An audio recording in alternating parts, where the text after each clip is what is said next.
Buenas tardes, vamos a hacer nuestra oración de hoy. En primer lugar quiero disculparme porque ayer anuncié que este pasaje que hoy compartimos no lo íbamos a leer por la fiesta de los santos Marta, María y Lázaro, pero me confundí porque esa fiesta es mañana. Así que tenemos oportunidad de escuchar cómo termina este discurso de Jesús, esta serie de parábolas en las que nos va presentando el reino. Seguimos en el capítulo 13 de San Mateo. El pasaje de hoy es el siguiente. Jesús dijo a la multitud: el reino de los cielos se parece a una red que se echa al mar y recoge toda clase de peces. Cuando está llena, los pescadores la sacan a la orilla y sentándose recogen lo bueno en canastas y tiran lo que no sirve. Así sucederá al fin del mundo. Vendrán los ángeles y separarán a los malos de entre los justos para arrojarlos en el horno ardiente. Allí habrá llanto y rechinar de dientes. ¿Comprendieron todo esto? Sí, le respondieron. Entonces agregó: todo escriba convertido en discípulo del reino de los cielos se parece a un dueño de casa que saca de sus reservas lo nuevo y lo viejo. Cuando Jesús terminó estas parábolas, se alejó de allí. Palabra del Señor. Esta es, como decía, la última de las parábolas y trae también consigo una conclusión a todas ellas con esta pregunta de Jesús: si comprendieron todo esto, si comprendimos todo esto. Una parábola que repite de algún modo el mismo esquema y las mismas ideas que la del trigo y la cizaña, esto de tener que esperar al juicio final para esa separación y para las consecuencias de esa separación, con imágenes que son repetidas en el Evangelio, como es el horno ardiente, aquel lugar donde en las afueras de Jerusalén se quemaba la basura, donde antiguamente se ofrecían sacrificios a un dios pagano.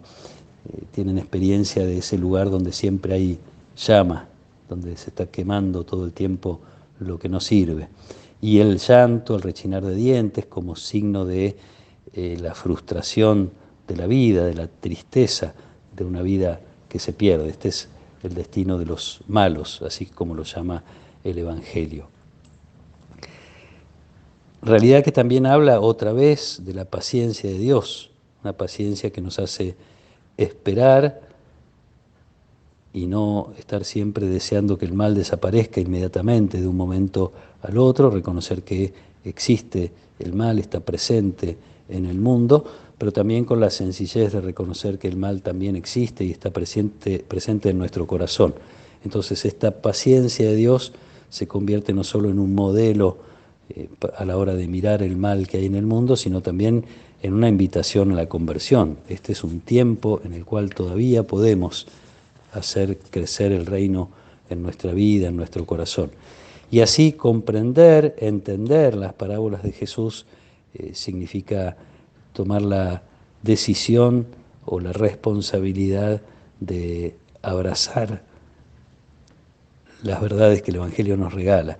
Con esta consigna de tomar el escriba, el letrado, el conocedor, podemos sentirnos un poco conocedores de las cosas de Dios, tomar el Antiguo Testamento, sus leyes, su historia, y tomar lo nuevo, el anuncio del Evangelio, en nuestro caso sería también tomar nuestra historia, nuestra vida, y a la vez tomar lo nuevo que el Evangelio nos puede aportar, con esta certeza de que, así como el Evangelio fue en tiempos de Jesús lo que dio sentido a todo lo antiguo, a toda la historia, a las leyes del pueblo de Israel, también la palabra de Jesús sea para nosotros novedad que le va dando sentido a nuestra vida, a nuestra historia, a nuestros procesos, esta palabra que viene siempre a iluminar.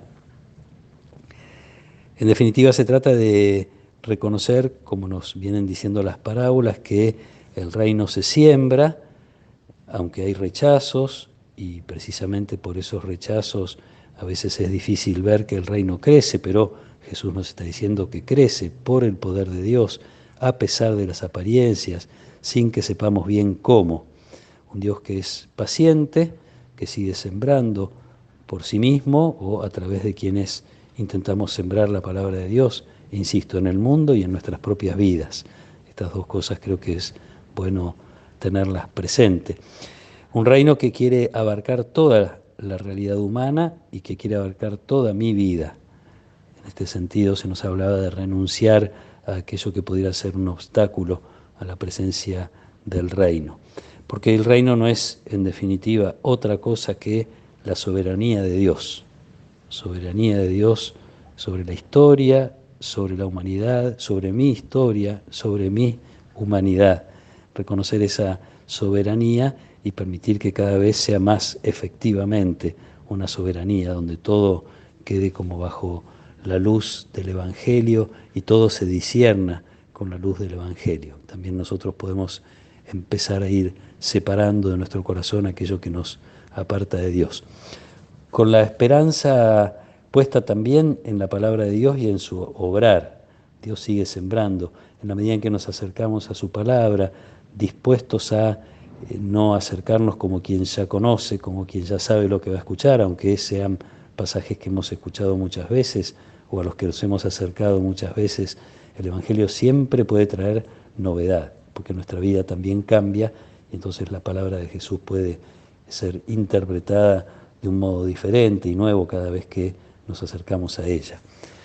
Una invitación linda la de Jesús a través de las parábolas, invitación a impedir que nuestra vida también sea malograda o frustrada, con estas, como decía, imágenes un poquito fuertes, el llanto, el rechinar de dientes, todo lo que nos hace sufrir en la medida que tiene que ver con nuestra dificultad a adherir de corazón y con todas las fuerzas y evitando todos los obstáculos posibles a esta adhesión al reino que Jesús está predicando y del cual nosotros queremos formar parte y del cual ya de algún modo formamos parte.